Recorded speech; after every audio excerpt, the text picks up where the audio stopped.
لیکن ارم ساحل سے پیار کرتی، کیسے اتنے دن ساحل سے دور رہ سکتی تھی؟ لیکن ساحل نے بھی اس کے ساتھ اچھا نہیں کیا ہوتا ہے، اور ایک طرح سے دیکھا جائے تو ساحل کی بھی غلطی نہیں تھی۔ صوبیہ ساحل سے خود ملنے آئی تھی۔ ارم کو غلط فہمی ہو گئی تھی کہ شاید ساحل اس لڑکی کو ہماری دوستی کے بیچ لانا چاہتا ہے، لیکن ساحل نے تو ایسا سوچا بھی نہیں ہوتا۔ خیر، کچھ دن ساحل صوبیہ سے دور رہتا ہے، اور یہاں ارم کو بھی ساحل سے زیادہ دن دور کیسے رہ سکتی تھی؟ یونیورسٹی سے چھٹی کے بعد جب ساحل گھر آتا ہے تو ارم ساحل سے ملنے کے لیے رکی ہوتی ہے کہ آج ساحل سے ملوں گی۔ ساحل ارم کو دیکھ کر کافی خوش ہو جاتا ہے۔ ساحل: ارم کہاں تھی یار آپ؟ کیا ہو گیا ہے آپ کو؟ کیوں ایسا کر رہے ہو میرے ساتھ؟ ارم: اور جو آپ نے میرے ساتھ کیا وہ کیا تھا؟ ساحل: یار اس سب میں میری کوئی غلطی نہیں تھی، وہ سب اس صوبیہ کا کام تھا، وہ مجھ سے خود ملنے آئی تھی۔ ارم: اچھا تو اس کا نام صوبیہ ہے، ٹھیک ہے میں خود دیکھوں گی اس کو اب۔ ساحل: ارم آپ کچھ غلط نہیں کرنا اس سب کے ساتھ، میں اب اس سے نہیں ملوں گا۔ ارم ساحل سے: اگر اس کے بعد وہ آپ کو سے ملی تو قسم سے اس کا آخری دن ہوگا۔ کچھ باتیں کر کے وہ لوگ چلے جاتے ہیں۔ ارم بہت خوش ہو جاتی ہے ساحل سے مل کر۔ صبح کو ساحل یونیورسٹی چلا جاتا ہے۔ صبح بھی ساحل سے بہت محبت کرنے لگتی ہے صوبیہ۔ وہ پھر ساحل سے ملنے آ جاتی ہے۔ ساحل صوبیہ کو سمجھاتا ہے کہ مجھ سے نہیں ملا کرو، لیکن صوبیہ ساحل کو صاف صاف بول دیتی ہے: ساحل میں آپ سے بہت پیار کرتی ہوں، اور میں آپ کے لیے کچھ بھی کر سکتی ہوں۔ ساحل کے بہت سمجھانے پر بھی صوبیہ ساحل کا پیچھا نہیں چھوڑتی۔ ایک روز ارم ان کو پھر دیکھ لیتی ہے۔ لگتا ہے کہ صوبیہ کو اپنی زندگی سے زیادہ محبت پیاری تھی۔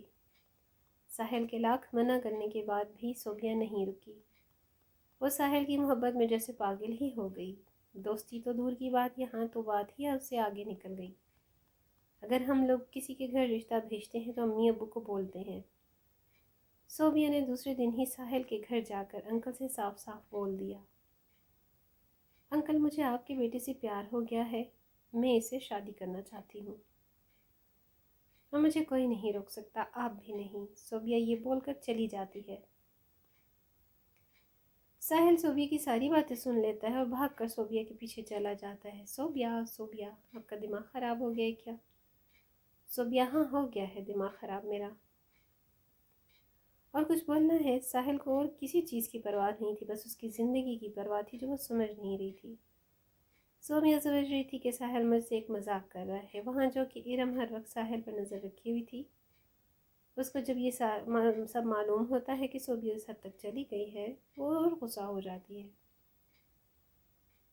صوبیہ اپنے گھر پہنچ جاتی ہے، رات ہونے والی ہوتی ہے۔ صوبیہ گھر والوں کو کچھ نہیں بتاتی کہاں سے آئی، کہاں گئی تھی، بس کھانا کھا کر اپنے کمرے میں چلی جاتی ہے اور کوئی بک پڑھنے لگ جاتی ہے۔ ابھی وہ بک پڑھنے ہی لگی تھی کہ اس کے کمرے کی لائٹ آن آف ہونا شروع ہو جاتی ہے۔ دروازہ کبھی بند ہوتا ہے، کبھی کھل جاتا ہے۔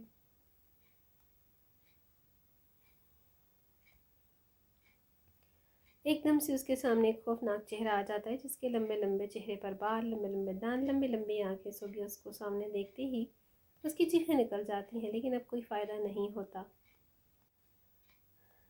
چیخوں کا ساحل کی سب باتیں اب اس کو یاد آنے لگتی ہیں۔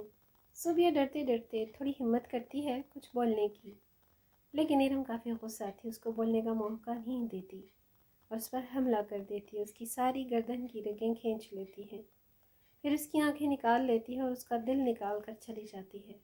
صبح کو جب ساحل واک کے لیے جاتا ہے، ابھی وہ دروازے تک ہی پہنچتا ہے کہ ساحل کے ابو باہر سے آتے ہوئے ساحل کو بول دیتے ہیں کہ آپ کی وہ یونیورسٹی دوست کی موت ہو گئی ہے۔ راستے میں لوگوں سے سنتا آ رہا ہوں۔ ساحل کو پہلے سے ہی شک تھا یہ سب ہونے والا ہے۔ ساحل کو کافی افسوس ہوتا ہے، لیکن صوبیہ اپنی بے وقوفی کی وجہ سے اپنی زندگی ہار جاتی ہے۔ ساحل کو ارم پر بھی کافی غصہ آتا ہے، لیکن ارم نے ساحل کو شروع سے ہی بولا ہوتا ہے اپنی دوستی میں کسی کو برداشت نہیں کروں گی۔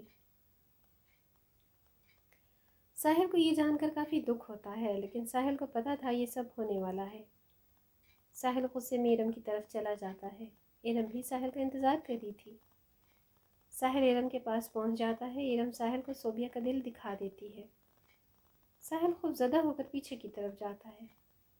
ارم یہ سب کیا ہے؟ ارم: ساحل یہ وہی دل ہے جس پہ آپ بستے تھے، میں نے اس کو